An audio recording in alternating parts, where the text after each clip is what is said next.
Yan. Good morning mga ka-OFW. Yung mga gusto mag-apply sa Greenland, bibigyan ko kayo ng idea kung ano yung trabaho dito at kung ano yung gagawin ninyo para malaman nyo kung kaya nyo o hindi.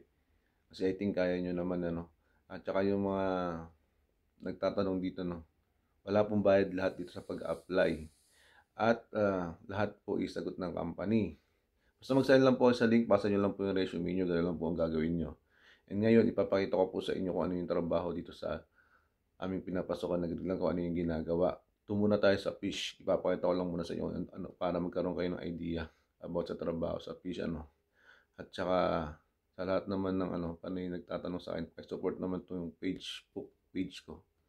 Sana po support natin para magkaroon kayo ng mga idea about sa trabaho dito.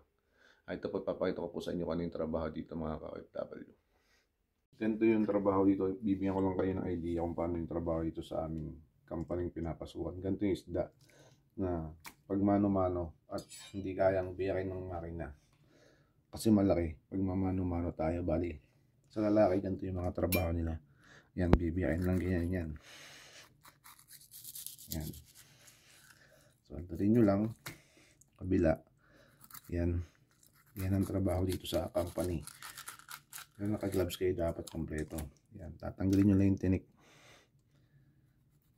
Yan. Yan lang yan.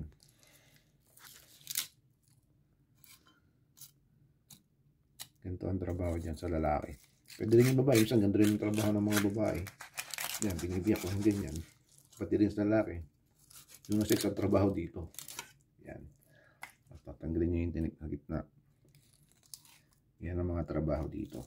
Kasi pag walang makina, pag malalaki, pag may makina at malaking isda, hindi kaya ng makina, kaya ang gagamit mano-mano. Yan, tatanggalin nyo lang yan. Yan, tinik na yan. Sa gitna. Ayan. Yan, tatapon na po yan. Ito, tatapon na to. Tapos, ang magiging trabaho ng babae, bibigay namin sa kanila yan. Pwede rin trabaho na lang, tatanggalin nila to. Yan, itim na yan. Yan. Tapos, yung mga ganito, yung mga natitirang tinik, tatanggalin nyo yan. Yan, tatanggalin din yan. Tinanggalin sa kabila. Yan. Tatanggalin nyo yan. Itong itim na to. Yan ang trabaho natin. Babae, lalaki, yan ang trabaho. Tsaka ito yung mga gitna na yan, tinik sa gitna na yan, tatanggalin din yan. Yun, ganun. Dahil natinik dyan, yan yung product. Papakagin natin sa conveyor. Tapos ganun lang. Tapos na, mga ka-OFW. Yan, yan ang magiging trabaho natin.